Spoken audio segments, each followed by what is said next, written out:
దసరా నవరాత్రి ఉత్సవాలు దేశ ప్రజలకు ఈసారి సంబరాలు తెచ్చాయి. జీఎస్టీ సంస్కరణలు ఇవాల్టి నుంచి అమల్లోకి రానున్నాయి. ఆహార పదార్థాల నుంచి గృహోపకరణాలు, బైక్ల నుంచి కార్లు, ఎయిర్ కండిషనర్ల నుంచి టీవీల దాకా అన్ని వస్తువుల ధరలు గణనీయంగా తగ్గనున్నాయి. కేంద్ర ఆర్థిక మంత్రి నిర్మలా సీతారామన్ నేతృత్వంలోని జీఎస్టీ కౌన్సిల్ ఈ నెల మొదటి వారంలో ఆమోదించిన పన్ను స్లాబ్ల తగ్గింపు ఆచరణలోకి రానుంది.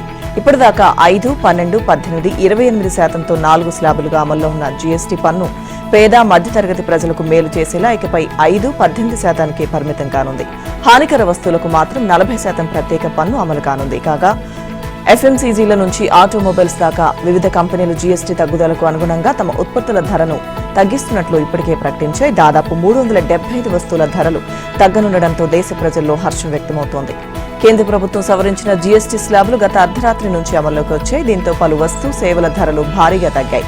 సోమవారం నుంచి తగ్గింపు ధరలు అందుబాటులోకి వస్తాయి. అధికంగా గృహోపకరణాలు, ఆటోమొబైల్స్, ఎలక్ట్రానిక్ పరికరాలు వంటి చాలా ఉత్పత్తులపై 10% మేర ధరలు తగ్గనున్నాయి.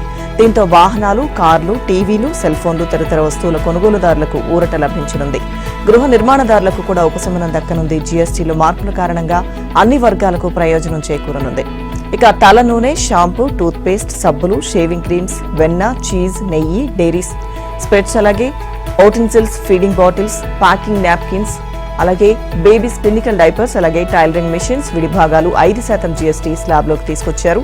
వ్యవసాయ సంబంధిత ట్రాక్టర్లు, టైర్లు, విడిభాగాలు, బయోపెస్టిసైడ్స్, అలాగే micro nutrients, drip irrigation system, sprinklers, అలాగే హార్టికల్చర్ ఫారెస్ట్ మెషిన్స్, కల్టివేషన్ యంత్రాలు, హార్వెస్టింగ్ యంత్రాలు సైతం 12% నుంచి 5% స్లాబ్లోకి తెచ్చారు. ఇక ఎలక్ట్రికల్ వస్తువులైన ఏసీ, టీవీ, వాషింగ్ మిషన్లు, ల్యాప్టాప్లు, కంప్యూటర్లు, మానిటర్లు, సెల్ ఫోన్లు, ప్రొజెక్టర్లు తదితర వాటిని 28% నుంచి 18% పన్ను పరిధిలోకి తెచ్చారు. దీంతో వాటిపై 3,600 నుంచి 7,000 వరకు ధరలు తగ్గనున్నాయి. దసరా, దీపావళి పండుగల నేపథ్యంలో ఇప్పటికే వ్యాపారులు ఆయా వస్తువులపై డిస్కౌంట్లు ప్రకటించారు. ఇక లైఫ్, హెల్త్ ఇన్సూరెన్స్లతో పాటు thermometer, medical grade oxygen, diagnostics items, glucometer test steps, అలాగే కరెక్టివ్ స్పెక్టికల్స్ ను 18 నుంచి 12 స్లాబ్ నుంచి కూడా వాటిని 0.5% స్లాబ్ పరిధిలోకి తీసుకొచ్చారు. దీంతో రోగులపై ఆర్థిక భారం తగ్గనుంది. ఇక విద్యా సంబంధిత maps, charts, globes, pencil, sharpeners, notebook, rubber తదితర వాటిపై పూర్తిగా జీఎస్టీని తొలగించారు. ఇక కార్లు, బైకులు 350cc లోపు వాటిపై 28 నుంచి 18%కి జీఎస్టీ తగ్గించారు. దీంతో వాటి ధరలు కూడా తగ్గనున్నాయి. దసరా, దీపావళి పండుగ రోజుల్లో వాహనాలు కొనుగోలు చేయడం కొందరు సెంటిమెంట్ గా భావిస్తారు. ఇక ఈ నేపథ్యంలో ఆయా కంపెనీలు బైక్లు, కార్లపై జీఎస్టీ తగ్గింపు ధరలతో పాటు డిస్కౌంట్లను సైతం ప్రకటించాయి. ఇప్పటికే కొంతమంది కొనుగోలుదారులు ఫ్రీ బుకింగ్ కూడా చేసుకున్నారు. అయితే జీఎస్టీ సంస్కరణలతో ఇంటి నిర్మాణ వ్యయం కూడా భారీగా తగ్గనుంది. నిర్మాణ సామాగ్రి ధరలు 4 నుంచి 6% వరకు తగ్గే అవకాశం ఉంది. జీఎస్టీ సంస్కరణలను సమర్థంగా అమలు చేసేందుకు ఏపీ ప్రభుత్వం చర్యలు చేపట్టింది. కొత్త పన్నుల విధానాన్ని ప్రజలు సులువుగా అర్థం చేసుకునేందుకు వీలుగా జీఎస్టీ 2.0కు సంబంధించిన మొత్తం 11 జీవోలను ఇంగ్లీష్తో పాటు తొలిసారి తెలుగులోనూ విడుదల చేసింది. ఈ జీవోల బుక్లెట్ను సీఎం చంద్రబాబు ఆవిష్కరించారు. జీఎస్టీ సంస్కరణలతో ప్రజలకు చేకూరే ప్రయోజనాలు, కొత్త పన్నుల విధానంపై అధికారులతో సీఎం చంద్రబాబు సమీక్షించారు. జీఎస్టీ 2.0 అనేది కేవలం పన్ను సంస్కరణ మాత్రమే కాదని, ప్రజలే ముందు అనే విధానమిదని అన్నారు. ఇక ప్రతి ఇంటిని, రైతులను, విద్యార్థులను శక్తివంతులుగా చేయడంతో పాటు వ్యవస్థను బలోపేతం చేస్తుందన్నారు. ఇది కేవలం పన్ను సంస్కరణ కాదు, ఇది ఒక మార్పు అని అన్నారు. జీఎస్టీ సంస్కరణల ప్రారంభం, జీఎస్టీ బచత్ ఉత్సవ్ ప్రారంభం సందర్భంగా ప్రధానమంత్రి నరేంద్ర మోదీకి ముఖ్యమంత్రి చంద్రబాబు అభినందనలు తెలిపారు. సామాన్య పౌరుడికి పాలనలో పెద్దపీట వేసే అసలైన వేడుక ఇదని సీఎం కొనియాడారు. పన్ను స్లాబుల సంఖ్యను కేవలం 2కు తగ్గించడం ద్వారా పౌరులకు, ముఖ్యంగా పేద, మధ్యతరగతి, రైతులు, మహిళలు, యువతకు రోజువారీ జీవితాన్ని మరింత సరళతరం చేస్తుందని సీఎం చంద్రబాబు అభిప్రాయపడ్డారు. కేజీబీవీలో సీటు రాకపోవడంతో పొలం పనులకు వెళ్తున్న జెస్సీ కథనాన్ని ఆంధ్రజ్యోతిలో చదివి తాను చెల్లించిపోయానని విద్యాశాఖ మంత్రి లోకేష్ పేర్కొన్నారు. మంత్రాలయం మండలం బూదూరుకు చెందిన జెస్సీ చదువుల కళను వెలుగులోకి తీసుకొచ్చిన ఆంధ్రజ్యోతికి అభినందనలు తెలిపారు. అధికారులతో మాట్లాడాను. చిట్టుతల్లి, కేజీబీవీలో నీకు సీటు వస్తుంది, నిశ్చింతగా చదువుకో అని జెస్సీకి భరోసా ఇచ్చారు. పరిస్థితులు ఏవైనా కానీ పుస్తకాలు, పెన్ను పట్టాల్సిన చేతులు పత్తిచేలో మగ్గిపోవడం బాధాకరమని, తల్లిదండ్రులు పిల్లలను బడికి పంపితే తల్లికి వందనం వస్తుందని తెలిపారు. చక్కటి యూనిఫామ్, పుస్తకాలు, బ్యాగ్, బూట్లు, సాక్స్లు, బెల్ట్ ఇస్తున్నామని, సన్నబియ్యంతో మధ్యాహ్న భోజనం పెడుతున్నామని పేర్కొన్నారు. పిల్లలకు విద్యాబుద్ధులు నేర్పించి ప్రయోజకులుగా తీర్చిదిద్దే బాధ్యత ప్రభుత్వానిదే అని స్పష్టం చేశారు. పిల్లల భద్రత, భవితకు భరోసానిచ్చే బడికి మించిన సురక్షిత ప్రదేశం మరొకటి లేదన్నారు. విద్యకు పిల్లలను దూరం చేయొద్దని తల్లిదండ్రులకు లోకేష్ విన్నవించారు. తెలుగు సంస్కృతి సంప్రదాయాలు ప్రతిబింబించేలా మైసూరు దసరా ఉత్సవాలను తలపించేలా నిర్వహించనున్న విజయవాడ ఉత్సవ్కు సర్వం సిద్ధమైంది. దసరా సందర్భంగా విజయవాడలో సోమవారం సాయంత్రం ప్రారంభమయ్యే ఈ ఉత్సవంలో భాగంగా నగర వ్యాప్తంగా 11 రోజుల పాటు ప్రత్యేక కార్యక్రమాలు కొనసాగనున్నాయి. 50 లక్షల మందికి పైగా భక్తులు, పర్యాటకులు ఈ ఉత్సవ్కు వస్తారని అధికారులు అంచనా వేస్తున్నారు. ఈ సందర్భంగా తుమ్మలపల్లి కళాక్షేత్రం, ఘంటసాల సంగీత కళాశాలలో 200కు పైగా సాంస్కృతిక కార్యక్రమాల నిర్వహణకు ఏర్పాట్లు చేశారు. ప్రతి కార్యక్రమంలోనూ తెలుగుదనం ప్రతిబింబించేలా రూపకల్పన చేశారు. కూచిపూడి, భరతనాట్యం, భక్తి సంగీతం, సాంఘిక నాటకాలు, హరికథలు, బుర్రకథలు, తోలుబొమ్మలాట, పద్య, పౌరాణిక నాటకాల ప్రదర్శనతో పాటు పున్నమి ఘాట్లో దాండియా, దేవీ దర్శనం, live bands, water sports, drone show, fire works నిర్వహిస్తారు. ఇక గొల్లపూడిలో విజయవాడ ఎక్స్పో నిర్వహిస్తారు. దీనిలో amusement park, global village, food కోర్టులు, మార్కెట్లు, ఓపెన్ థియేటర్లు ఉంటాయి. సినీ సంగీత దర్శకులైన మణిశర్మ, ఆర్పి పట్నాయక్, కార్తిక్ల మ్యూజిక్ లైవ్, వీటితో పాటుగా గాయకులు సునీత, రామ్ మిరియాల, గీతా మాధురితో లైవ్ షోలు నిర్వహిస్తారు. ఇక ఎంజీ రోడ్లో లక్షల మందితో మెగా కార్నివాల్ నిర్వహిస్తారు. విజయవాడ ఉత్సవ్ను ఆకాశం నుంచి వీక్షించేందుకు వీలుగా హెలికాప్టర్ రైడ్లు సిద్ధం చేశారు. సిద్ధార్థ మెడికల్ కాలేజ్ నుంచి రైడ్ ప్రారంభమవుతుంది. ఇక విజయవాడ ఉత్సవ్కు సంబంధించిన ప్రత్యేక గీతాన్ని ఆదివారం విడుదల చేశారు. మాజీ ఉపరాష్ట్రపతి ఎం వెంకయ్యనాయుడు చేతుల మీదుగా సోమవారం సాయంత్రం 6 గంటలకు పున్నమి ఘాట్ వద్ద విజయవాడ ఉత్సవ్ను ప్రారంభించనున్నట్టు నిర్వాహకులు ప్రకటించారు. కాగా విజయవాడ ఉత్సవంలో భాగంగా గొల్లపూడిలో ఏర్పాటు చేసిన ప్రత్యేక స్థలంలో వ్యవసాయ, పారిశ్రామిక ఉత్పత్తుల ప్రదర్శన 15 ఏళ్ల తర్వాత నిర్వహిస్తున్నారు. స్టాల్స్, వినోదంతో పాటు మూవీ ఈవెంట్స్, సంగీత కార్యక్రమాలు నిర్వహిస్తారు. తల్లిదండ్రులు క్షేమంగా ఉండాలని కోరుకునే తనని కుటుంబానికి దూరం చేసిన వాళ్ల భరతం పడతానని తెలంగాణ జాగృతి అధ్యక్షురాలు కల్వకుంట్ల కవిత హెచ్చరించారు. కుటుంబానికి దూరమై దుఃఖంలో ఉన్న తనను తన స్వగ్రామం చింతమడక ఆదరించిందని, ప్రజలు ఆశీర్వదిస్తే తన జన్మభూమే భవిష్యత్తులో తన కర్మభూమి కావచ్చని పేర్కొన్నారు. తన స్వగ్రామం సిద్దిపేట జిల్లా చింతమడకలో ఆదివారం జరిగిన ఎంగిలిపూల బతుకమ్మ వేడుకల్లో కవిత పాల్గొన్నారు. చింతమడక జెడ్పీ హైస్కూల్లో నిర్వహించిన కార్యక్రమంలో మహిళలతో కలిసి ఎంగిలిపూల బతుకమ్మ ఆడారు. ఈ సందర్భంగా ప్రజలను ఉద్దేశించి కవిత మాట్లాడుతూ తన జీవితంలో గతేడాది ఒక రకమైన బాధాకర పరిస్థితులుండగా ఈ ఏడాది కూడా ప్రత్యేక పరిస్థితి నెలకొందని ఆవేదన వ్యక్తం చేశారు. 2004లో కేసీఆర్ తన పదవికి రాజీనామా చేసి ఎంపీగా వెళ్లడంతో ఆయన స్థానంలో స్థానికంగా మరొకరిని పెట్టారని అన్నారు. నాటి నుంచి నేటి వరకు సిద్దిపేట, చింతమడక ప్రైవేట్ ఆస్తుల్లా మారాయని, ఈ ప్రాంతాలకు రావాలంటే కేజీఎఫ్ మాదిరిగా ఆంక్షలుండేవని ఆరోపించారు. కేసీఆర్ అనే చిరుతపులిని కన్న గడ్డ అయిన చింతమడక మీద ఎవరి ఆంక్షలు చెల్లవని నిరూపించేందుకే తాను ఈ వేడుకలకు హాజరయ్యానని స్పష్టం చేశారు. చింతమడక గడ్డకు ఎంత పౌరుషం ఉందో చూపిస్తానని, ఈ ప్రయాణంలో తనకు అండగా ఉండాలని ప్రజలను కోరారు. ఏ ఊరు ఎవరి అయ్య జాగీరు కాదని, కానీ తమ జాగీరుగా భావిస్తున్న కొందరి భారతం ఖచ్చితంగా పడతానని చెప్పారు. ఏదో రాజకీయంగా ఆంక్షలు పెడితే ఆగేది లేదని, ఎన్నిసార్లు ఆంక్షలు పెడితే అన్నిసార్లు చింతమడక వస్తానని స్పష్టం చేశారు. చింతమడకలో కేసీఆర్ ను చంద్రుడని పిలుస్తారని, అలాంటి చంద్రునికి కొంతమంది మచ్చ తెచ్చే పని చేశారని అన్నారు. తాను ఆ విషయం చెప్పడంతోనే తనని కుటుంబానికి దూరంగా పంపారని, కుటుంబానికి దూరమయ్యాననే దుఃఖంలో ఉన్న తనను చింతమడక ఆదరించిందంటూ కవిత ఉద్వేగంగా మాట్లాడారు. రాష్ట్రంలో పామాయిల్ సాగు విస్తీర్ణం గణనీయంగా పెరుగుతోంది. ఒకప్పుడు ఉమ్మడి ఖమ్మం జిల్లాలోని అశ్వారావుపేట, అప్పారావుపేట ప్రాంతాలకి పరిమితమైన పామాయిల్ సాగు ఇప్పుడు రాష్ట్రమంతటా విస్తరిస్తోంది. ప్రస్తుతం రాష్ట్రంలో పామాయిల్ సాగు విస్తీర్ణం 2.70 లక్షల ఎకరాలకు చేరగా రాబోయే 3 ఏళ్లలో 10 లక్షల ఎకరాలకు తీసుకెళ్లాలని తెలంగాణ ఆయిల్ ఫెడ్ లక్ష్యంగా పెట్టుకుంది. ఈ మేరకు వ్యవసాయ శాఖ మంత్రి తుమ్మల నాగేశ్వరరావు పామాయిల్ సాగు విస్తీర్ణం పెంపు, ఫ్యాక్టరీల నిర్మాణంపై ప్రత్యేక దృష్టి కేంద్రీకరించారు. ఆయిల్ ఫెడ్ ఆధ్వర్యంలో 300 కోట్లతో సిద్దిపేట జిల్లా నర్మెట్టలో అత్యాధునిక సాంకేతిక పరిజ్ఞానంతో పామాయిల్ ఫ్యాక్టరీ నిర్మాణం పూర్తి చేశారు. గంటకు 30 టన్నుల నుంచి 120 టన్నుల పామాయిల్ గెలలను ప్రాసెసింగ్ చేసే సామర్థ్యంతో ఫ్యాక్టరీ నిర్మించారు. ఇక్కడ నూనె గింజల పిప్పి నుంచి బయో పవర్ ప్లాంట్ ను 4 మెగావాట్ల సామర్థ్యంతో ఏర్పాటు చేయడానికి ప్రణాళిక సిద్ధం చేశారు. మంత్రి తుమ్మల ఈ ఫ్యాక్టరీని సందర్శించారు. త్వరలో సీఎం రేవంత్ రెడ్డి చేతుల మీదుగా ఫ్యాక్టరీని ప్రారంభించేందుకు మంత్రి తుమ్మల ఏర్పాట్లు చేస్తున్నారు. ఇక పామాయిల్ సాగుకు మంత్రి తుమ్మల నాగేశ్వరరావు తొలుత శ్రీకారం చుట్టారు. ఖమ్మం జిల్లా దమ్మపేట మండలం గండుగులపల్లిలోని తన వ్యవసాయ క్షేత్రంలో అప్పటి ముఖ్యమంత్రి ఎన్టీఆర్తో తొలి మొక్కను నాటించారు. ఆ తర్వాత అప్పారావుపేటలో పామాయిల్ ఫ్యాక్టరీని నెలకొల్పారు. దీంతో రైతుల్లో ఉత్సాహం పెరిగింది. తుమ్మల ప్రత్యేక శ్రద్ధ, ఎన్టీఆర్ ప్రోత్సాహంతో ఆ ప్రాంత రైతులు పామాయిల్ సాగు వైపు మళ్లారు. క్రమక్రమంగా సాగు విస్తీర్ణం పెరిగింది. ప్రస్తుతం ఒక్క కొత్తగూడెం జిల్లాలోనే 60,000 ఎకరాల్లో రైతులు పామాయిల్ సాగు చేస్తున్నారు. 2023లో కాంగ్రెస్ ప్రభుత్వం ఏర్పడిన తర్వాత వ్యవసాయ శాఖ మంత్రిగా బాధ్యతలు చేపట్టిన తుమ్మల రాష్ట్రంలో 20 లక్షల ఎకరాల్లో పామాయిల్ సాగుకు కేబినెట్ ఆమోదం తెలిపేలా ప్రత్యేక చొరవ తీసుకున్నారు. ఆయిల్ ఫెడ్ కు దిశానిర్దేశం చేస్తూ, రైతులకు అవగాహన కల్పిస్తూ, ప్రోత్సాహకాలు ప్రకటిస్తూ సాగు విస్తీర్ణాన్ని పెంచేందుకు కృషి చేస్తున్నారు. హైదరాబాద్తో పాటు పలు జిల్లాల్లో భారీ వర్షం కురిసింది. అత్యధికంగా యాదాద్రి భువనగిరి జిల్లా ఆత్మకూరులో 11.2 సెంటీమీటర్లు, మహబూబాబాద్ జిల్లా కొత్తగూడెంలో 10.8 సెంటీమీటర్లు, ఖమ్మం జిల్లా ఎర్రుపాలెంలో 10 సెంటీమీటర్ల వర్షపాతం నమోదైంది. నారాయణపేట, ఆదిలాబాద్ జిల్లాలో 2 మహిళలు పిడుగుపాట్లకు మృతి చెందారు. సోమవారం కూడా పలు జిల్లాల్లో భారీ వర్షాలు కురిసే అవకాశం ఉందని హైదరాబాద్ వాతావరణ కేంద్రం హెచ్చరించింది. గ్రేటర్ హైదరాబాద్ వ్యాప్తంగా ఆదివారం రాత్రి కురిసిన భారీ వర్షానికి ప్రధాన రహదారులు, పలు కాలనీలు జలమయమయ్యాయి. ఇక కొన్ని ప్రాంతాల్లో రోడ్లు చెరువులను తలపించాయి. నాచారం, హయత్ నగర్, కాప్రా, మల్లాపూర్, గాంధీనగర్, గౌతమ్ నగర్, మీర్జాల్గూడ, వెంకటగిరి ప్రాంతాల్లో రోడ్లపై మోకాలి లోతు నీరు నిలిచిపోవడంతో ప్రజలు తీవ్ర ఇబ్బందులు పడ్డారు. హయత్ నగర్ డిఫెన్స్ కాలనీలో 8.7 సెంటీమీటర్లు, కాప్రాలో 7, చెర్లపల్లిలో 6.1, ఉప్పల్లో 5.9, మల్కాజ్గిరిలో 5.5 సెంటీమీటర్ల వర్షం కురిసింది. మహబూబాబాద్ జిల్లా కొత్తగూడ మండలంలో శనివారం రాత్రి కురిసిన వర్షానికి వాగులు, వంకలు పొంగిపొర్లుతున్నాయి. గార్ల వద్ద పాకాల వాగు ఉధృతంగా ప్రవహిస్తుంది. లో లెవెల్ బ్రిడ్జ్ పై నుంచి నీరు ప్రవహిస్తుండటంతో 10 గ్రామాలకు రాకపోకలు నిలిచిపోయాయి. ఇక నడివాడలో గాలివాన బీభత్సం సృష్టించడంతో 100 ఎకరాల్లో మొక్కజొన్న నేలవాలింది. మరో 50 ఎకరాల్లో పత్తి పంట దెబ్బతింది. ఇక వరి చేలు నీట మునిగాయి.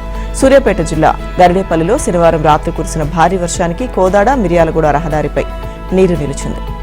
ఇక నాగర్ కర్నూలు జిల్లా సరిహద్దులోని శ్రీశైలం ప్రాజెక్టుకు వరద కొనసాగుతోంది. ఆదివారం 2.76 లక్షల క్యూసెక్కులు వచ్చి చేరుతుండగా ప్రాజెక్టు 10 గేట్లను తెరిచి 2,75,700 క్యూసెక్కులను కుడి, ఎడమ విద్యుత్ కేంద్రాల ద్వారా 65,626 క్యూసెక్కులను నాగార్జున సాగర్ కు విడుదల చేస్తున్నారు. ఇక సాగర్ ప్రాజెక్టుకు ఎగువ నుంచి వచ్చిన వరదను వచ్చినట్టే దిగువకు విడుదల చేస్తున్నారు. ప్రకాశం జిల్లా దర్శి నియోజకవర్గంలో కురిసిన భారీ వర్షాలతో వాగులు, వంకలు పొంగిపొర్లుతున్నాయి. శనివారం రాత్రి, ఆదివారం మధ్యాహ్నం కురిసిన భారీ వర్షంతో వర్షపు నీరు దర్శి, ముండ్లమూరు, అలాగే తాళ్లూరు మండలాల్లో పలుచోట్ల వాగులు, వంకలు ఉధృతంగా ప్రవహిస్తున్నాయి. ఇక ముండ్లమూరు మండలంలోని వేంపాడు వద్ద చిలకలేరు నది ఉధృతంగా బ్రిడ్జి మీదుగా ప్రవహిస్తోంది. దీంతో ప్రజలు రాకపోకల్లో ఇబ్బందులు ఎదుర్కొంటున్నారు. ఈ నేపథ్యంలో ముండ్లమూరు పోలీసులు స్థానికులకు సహకరించి ఎలాంటి ఇబ్బంది లేకుండా చూస్తున్నారు. ఈదర, తాళ్లూరు మండలం దోసకాయలపాడు గ్రామాలకు రాకపోకలు స్తంభించాయి. వాగులు ఉధృతంగా ప్రవహిస్తుండటంతో రోడ్లు కోతకు గురై ప్రజల రాకపోకలకు తీవ్ర ఇబ్బందులు ఎదుర్కొంటున్నారు. తమకు బ్రిడ్జి ఏర్పాటు చేసి దోసకాయలపాడు గ్రామానికి రాకపోకల సమస్యను తీర్చాలని గ్రామస్తులు కోరుతున్నారు. బంగాళాఖాతంలో ఏర్పడిన అల్పపీడనం ప్రభావంతో జిల్లాలో ఆదివారం భారీ వర్షం కురిసింది. కొద్ది రోజులుగా ఉదయం నుంచి మధ్యాహ్నం వరకు తీవ్రమైన ఎండ కాయడం, తర్వాత వర్షం కురవడం సర్వసాధారణంగా మారింది. అలాగే ఆదివారం సైతం ఉదయం నుంచి సాయంత్రం 4 గంటల వరకు తీవ్రమైన ఎండ కాసింది. తర్వాత ఒక్కసారిగా వాతావరణం మారిపోయి ఆకాశమంతా మేఘావృతమై వర్షం మొదలైంది. సుమారు 2 గంటలు ఒక మోస్తరు నుంచి భారీ వర్షం కురిసింది. జనజీవనానికి అంతరాయం ఏర్పడింది. అలాగే వరి నాట్లు పూర్తయిన పొలాలకు ఈ వర్షం నష్టం చేకూరుస్తుందని రైతులు ఆందోళన చెందుతున్నారు. పెదబయలు మండలంలోని పలు ప్రాంతాల్లో ఆదివారం సాయంత్రం భారీ వర్షం కురిసింది. ఉదయం నుంచి వాతావరణం సాధారణంగా ఉన్నప్పటికీ సాయంత్రం 4 గంటల తర్వాత ఉరుములు, మెరుపులతో కూడిన వర్షం కురిసింది. కుండపోత వర్షానికి జనజీవనం అస్తవ్యస్తంగా మారింది. ప్రధాన రహదారిపైకి వరద నీరు పోటెత్తింది. డ్రైనేజీలు పొంగిపొర్లాయి. లోతట్టు ప్రాంతాలు నీట మునిగాయి. బురద రోడ్లు చిత్తడిగా మారి నడవడానికి వీల్లేకుండా దర్శనమిచ్చాయి. పిడుగులు పడ్డంతో విద్యుత్ సరఫరాకు అంతరాయం ఏర్పడింది. ఇక జీమాడుగుల మండలంలోని ఆదివారం జోరు వాన కురిసింది. గత కొద్ది రోజులుగా వర్షాలు కురుస్తున్నాయి. ఆదివారం ఉదయం నుంచి మధ్యాహ్నం వరకు అధికంగా ఎండ కాసి తరువాత వర్షం కురిసింది. దీంతో వ్యవసాయ పనులకు ఆటంకం కలుగుతోందని గిరిజన రైతులు చెబుతున్నారు. ఇక మండలంలో ఆదివారం సాయంత్రం భారీ వర్షం కురిసింది. ఉదయం నుంచి మధ్యాహ్నం వరకు ఎండ ఠారెత్తించింది. సాయంత్రం ఒక్కసారిగా వాతావరణం మారి ఉరుములు, మెరుపులతో కూడిన భారీ వర్షం పడింది.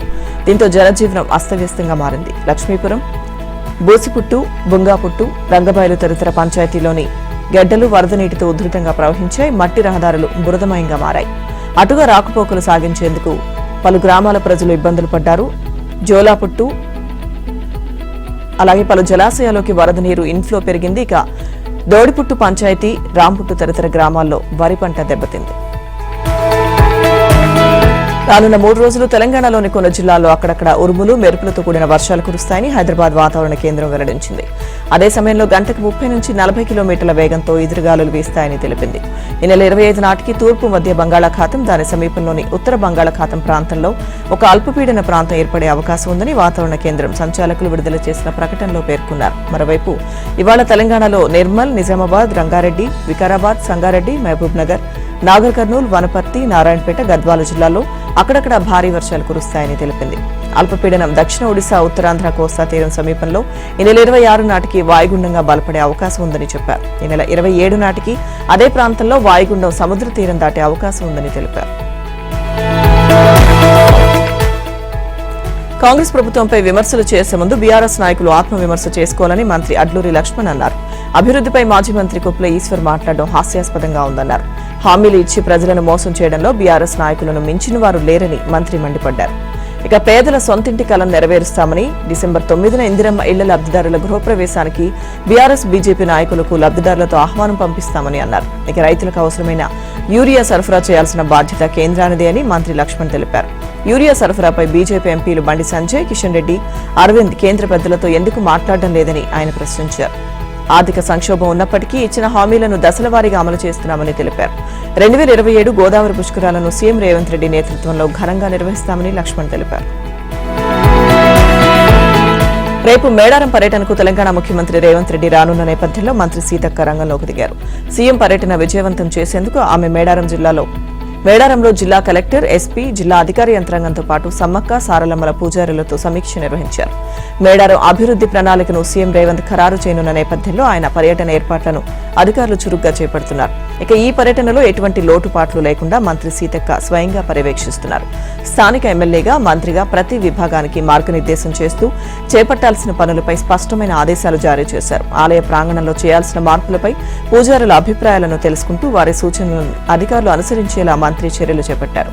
మేడారం అభివృద్ధి ప్రణాళికలో భాగంగా భక్తులకు మరింత సౌకర్యాలు కల్పించేందుకు ప్రభుత్వం కట్టుబడి ఉందని, సీఎం రేవంత్ రెడ్డి పర్యటనలో అభివృద్ధి ప్రణాళికను ఖరారు చేస్తారని, అనంతరం అభివృద్ధి పనులు వేగవంతమవుతాయని మంత్రి సీతక్క స్పష్టం చేశారు. ఈ కార్యక్రమంలో కాంగ్రెస్ పార్టీ జిల్లా అధ్యక్షులు పైడాకుల అశోక్, ములుగు వ్యవసాయ శాఖ మార్కెట్ కమిటీ చైర్మన్ రేగ కళ్యాణితో పాటు కాంగ్రెస్ పార్టీ నేతలు పాల్గొన్నారు. తెలంగాణలో బతుకమ్మ సందడి మొదలైంది. పండుగ మొదటి రోజు ఎంగిలిపూల బతుకమ్మ సంబరాలు ఘనంగా ప్రారంభించారు. ఊరు, వాడ, పల్లె, పట్టణం అనే తేడా లేకుండా పూలను అందంగా అమర్చి మహిళలు భక్తి శ్రద్ధలతో వారి ప్రాంతాల్లో బతుకమ్మ ఆడారు. డీజే స్టెప్పులతో ప్రతి పల్లె మార్మోగింది. ఎక్కడ చూసినా తెలంగాణ పాటలు, ఆటలతో కనువిందు చేశారు. ఇక భద్రాద్రి కొత్తగూడెం జిల్లా పినపాక నియోజకవర్గం వ్యాప్తంగా బతుకమ్మ సంబరాలు ఘనంగా మొదలయ్యాయి. ఎటు చూసినా బతుకమ్మ పాటలతో మార్మోగింది. పిల్లలు, పెద్దలు కోలాటాలు ఆడుతూ సంతోషంగా కనిపించారు. చిన్న, పెద్ద, పిల్ల, పాప అనే తేడా లేకుండా అత్యంత భక్తి శ్రద్ధలతో, ఆటపాటలతో మహిళలు వైభవంగా జరుపుకునే ఏకైక పండుగ బతుకమ్మ. తీరొక్క పూలతో ఒక్కో రోజు ఒక్కో రకంగా అందంగా పూలను పేర్చి పూజిస్తారు. ఈ పండుగ అమావాస్యతో ప్రారంభమయ్యే సద్దుల బతుకమ్మతో ముగుస్తుంది. ఇక బతుకమ్మ సంబరాలు ప్రారంభం కావడంతో ఆదివారం అమావాస్య సందర్భంగా ఎంగిలిపూల బతుకమ్మతో పండుగ ప్రారంభమైంది.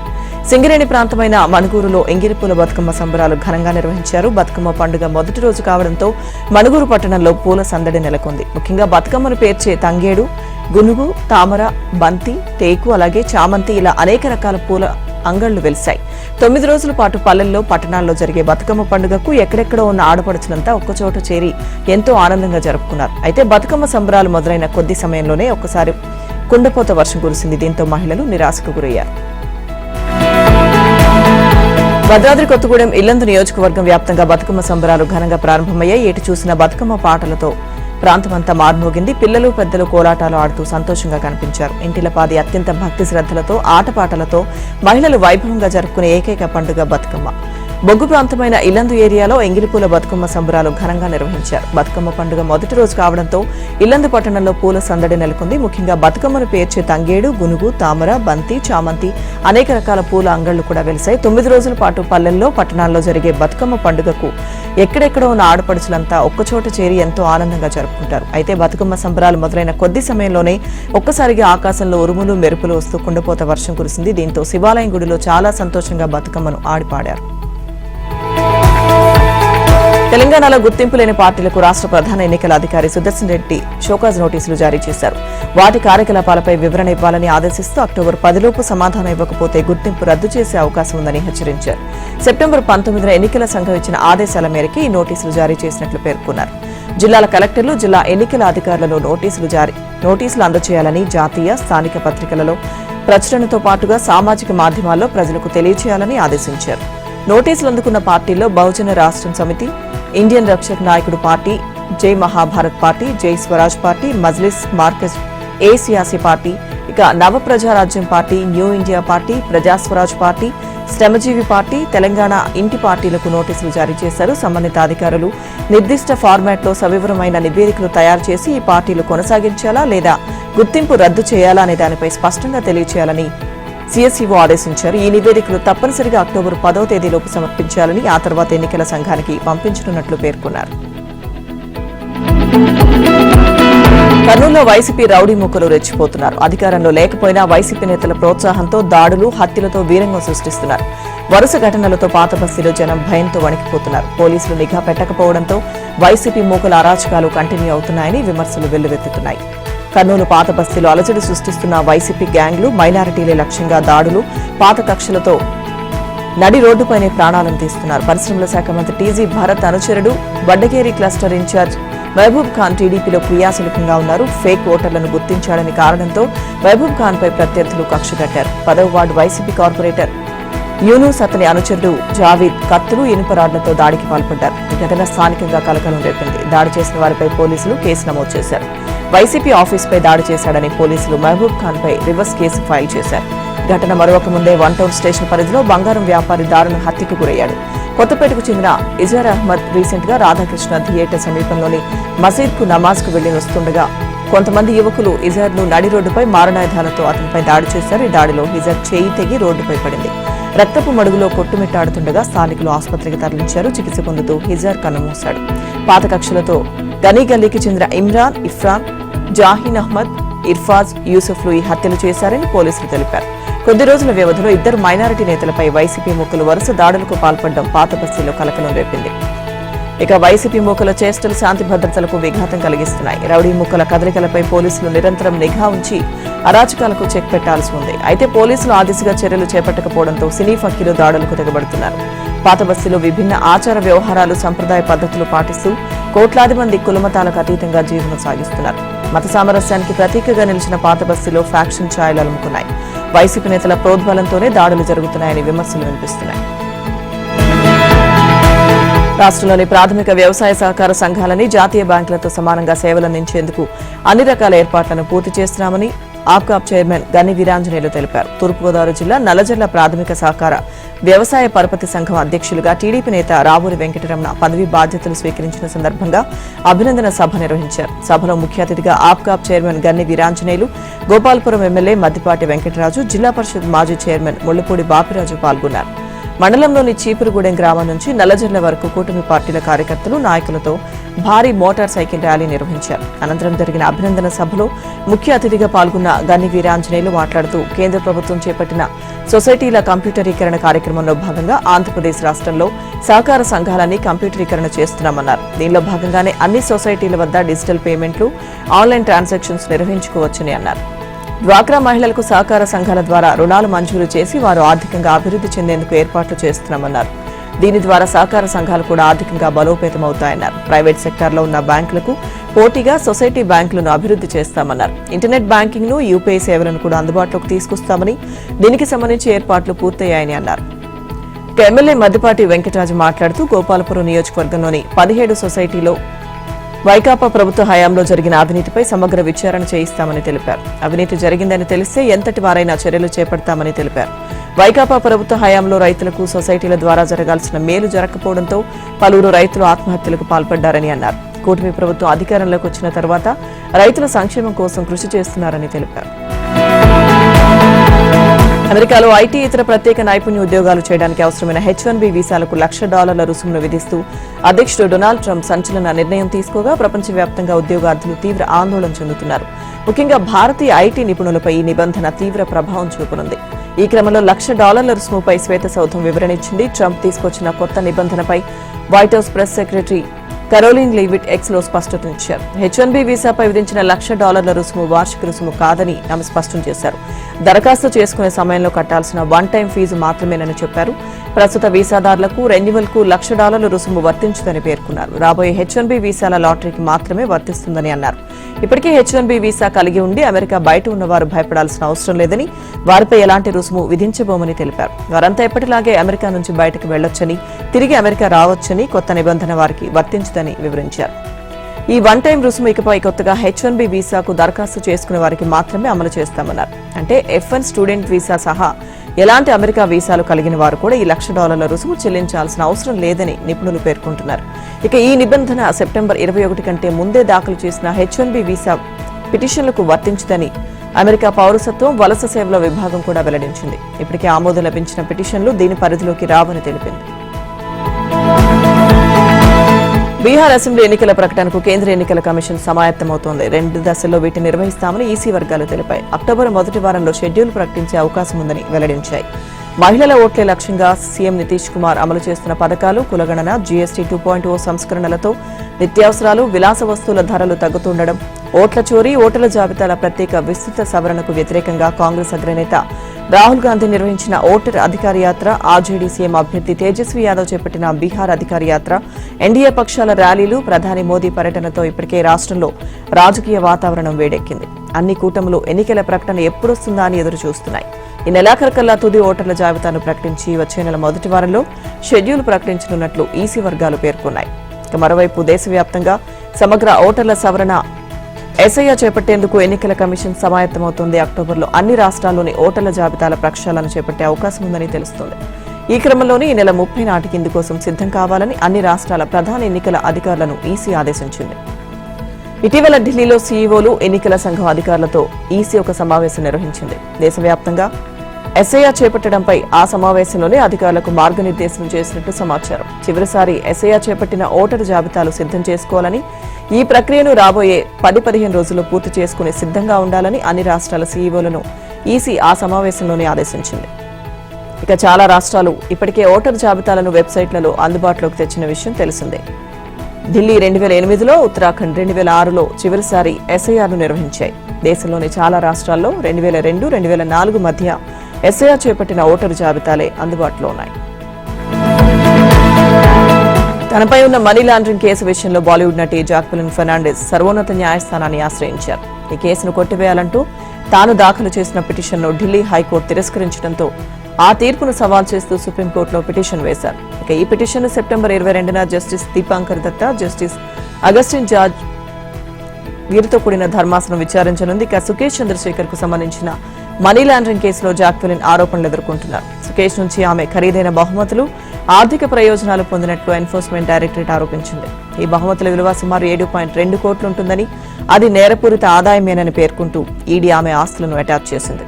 ఈ నేపథ్యంలో తనపై నమోదైన కేసును రద్దు చేయాలని కోరుతూ జాక్వెలిన్ తొలుత ఢిల్లీ హైకోర్టును ఆశ్రయించారు.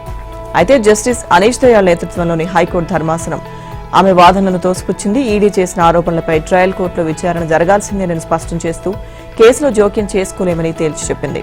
హైకోర్టులో ఊరట లభించకపోవడంతో జాక్వెలిన్ సుప్రీంకోర్టు తలుపు తట్టారు. బీహార్లోని 3.41 కోట్ల మంది మహిళా ఓటర్లపై కాంగ్రెస్ పార్టీ ప్రత్యేక ఫోకస్ పెట్టింది. రాష్ట్రంలో అసెంబ్లీ ఎన్నికలు జరిగినా, లోక్సభ ఎన్నికలు జరిగినా ప్రతిసారి ఫలితాలను నిర్ణయించడంలో మహిళా ఓటర్లే కీలక పాత్ర పోషిస్తున్నారు. వారు కోరుకున్న కూటమినే విజయం వరిస్తోంది. గత 3 దశాబ్దాల్లో బీహార్ గడ్డపై ఎదురైన చేదు ఫలితాలతో మేల్కొన్న హస్తం పార్టీ దిద్దుబాటు చర్యలు మొదలుపెట్టింది.